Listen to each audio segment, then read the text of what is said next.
and dark chocolate ng kunafa. Sarap. Halumapin.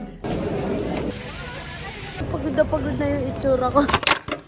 So, good morning everyone! Welcome to Vlogmas. I don't know what episode is this, pero in today's episode, sisimulan natin siya with a mukbang! So, this is the viral chocolate in Dubai, which is yung Fix, yung brand niya. Sumikat sila dahil sa kunafa. I already filmed a TikTok video about this with my review. If makikita nyo, missing na yung kunafa kasi nakain ko na siya. So, these are the flavors: Biscoff, kunafa, butter to be safe than salty, pretzel, seriously juicy. So, papakita ko lang sa inyo yung mga inside niya. So, if you're interested to know yung reviews ko about this, please proceed to my TikTok video na lang, okay? This is the Biscoff. Sarap. Much detailed yung review ko on TikTok. Check nyo na yun. Butter to be safe than salty. This one tastes like a peanut butter natin sa Pinas. Nasa orange na rapon. This is the pretzel. Lasang-lasa yung pretzel na may hint of salted caramel. This is the seriously juicy.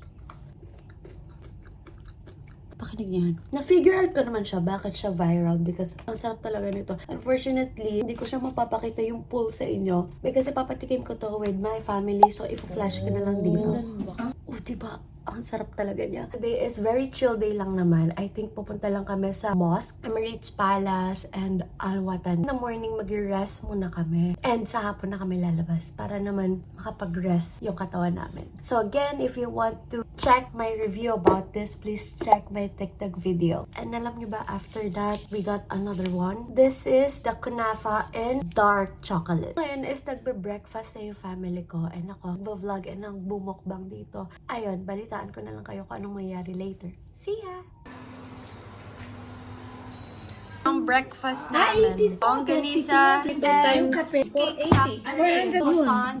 Akay. Pinabalik ako ng family ko kasi itry ko daw tong and dark chocolate ng kunafa. Ayan siya. Sarap. Di pa natitikman, masarap.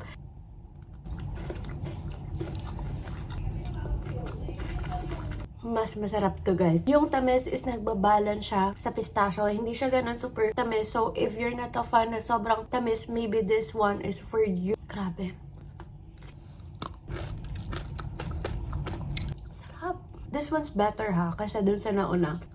Grabe, this is my first meal of the day. Chocolate. Hello, sugar. Nakita mo yung crease. Ito siya. Close up. Sarap. Sarap. Ito na tuloy ang number 1 ko pagdating sa chocolate. The hype is real. Gabi ka sa taga-Romblon. So, naalala nila is bumili nga pala kami ng dupe ng Fix chocolate. And we got this sa Carrefour. So, this is the Laluche or Lalash. And then the chocolate. This one is dark, pero same silang kunafa. So, let's see if best dupe ba talaga to. This one is the milk chocolate. Same sila na may spot like this. Meron siyang engraved na nakalagay, Dubai. Ooh. As you can see, yung color niya is different from the original Fix chocolate. Medyo dark lang to. Let's try.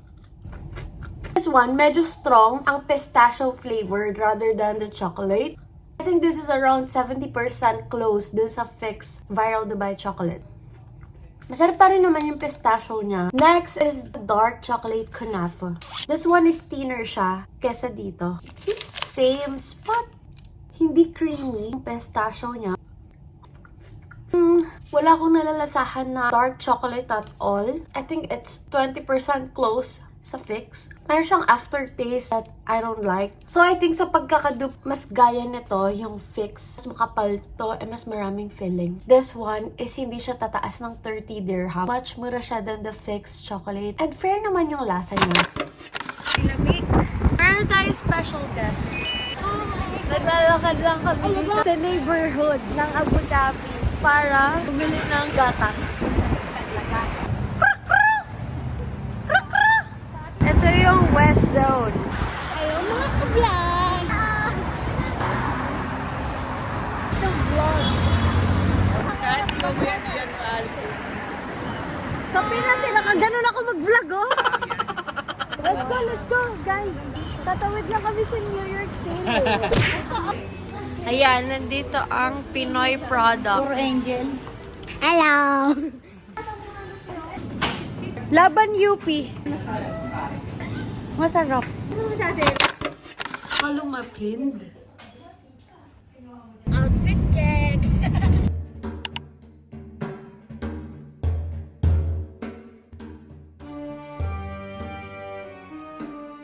Nandito na kami sa Grand Mosque. Meron ditong mga rental shops. So, ayan, mag-rent sila kasi walang pang-cover ng hair. So, this is the rental rates of the allowed dress inside the mosque. There are actually no rental of attire, so you really need to buy a whole set of abaya. Or at least, your hair needs to be covered and your arms. Like this. Ayan, that's why right now they're searching for the attire. Mga hindi ready. Uy, bili mo muna. Ayan na siya.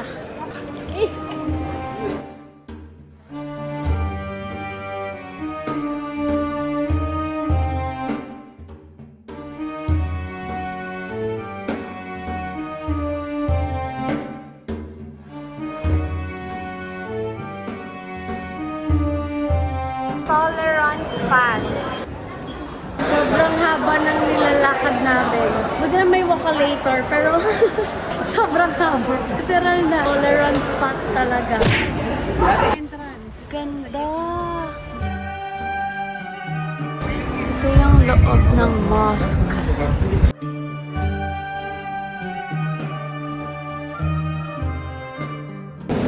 Ganda!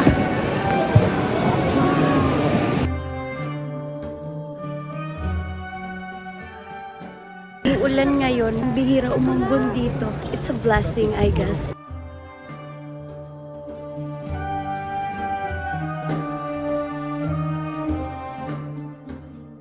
So, meron ditong mga souvenir shop. So, done na kami sa mosque ngayon. Pupunta naman kami sa Emirates Palace. Nandito kami ngayon sa McDonald's para mag-merienda.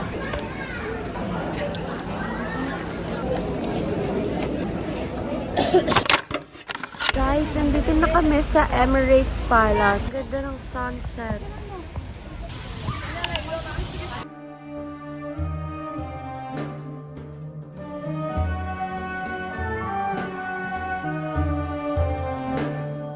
Ang tangkad. Ang ganda.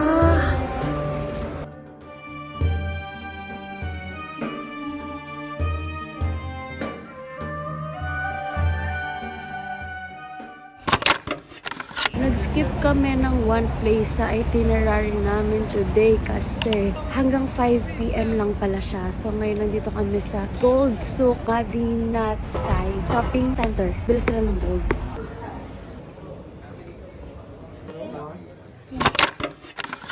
Pagod na yung itsura ko. Dito kami sa Dampa. Dito kami mag-dinner. It's a seafood grill. Haba ng pila.